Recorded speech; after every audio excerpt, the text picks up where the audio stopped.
वैशाली में एक युवक को अपराधियों ने ताबड़तोड़ 5-6 गोलियों से छलनी कर दिए हैं। देख सकते हैं इस घटना के बाद परिवार वालों में किस प्रकार की कोहराम मच गई है।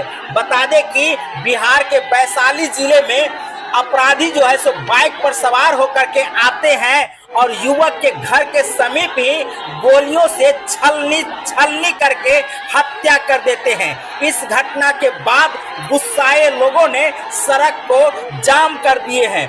बता दें कि वैशाली जिले में बिदुरपुर थाना क्षेत्र के बिदुरपुर चक सिकंदर मार्ग के खजबत्ता डी गांव में ब्लैक कलर की पल्सर बाइक सवार अज्ञात 2 अपराधियों ने दिन दहाड़े गोली मार करके एक युवक जिनकी उम्र 23 वर्ष बताई जा रही है और उनका नाम है विपिन पासवान, जिनके ऊपर ताबड़तोड़ 5-6 गोलियां चला करके मौत के घाट सुला दिए हैं।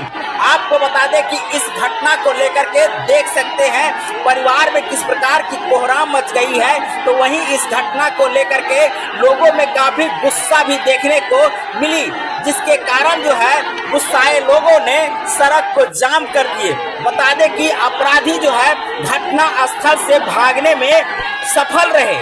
वहीं आपको बता दें कि इस घटना को लेकर परिवार वालों का कहना है कि इस घटना में जो शामिल अपराधी है उनको तुरंत गिरफ्तार किया जाए। तो आप समझ सकते हैं बिहार में अपराध की ग्राफ किस प्रकार से बढ़ रही है। इस घटना से आप अंदाजा लगाइए और फिर कमेंट करके बताइए।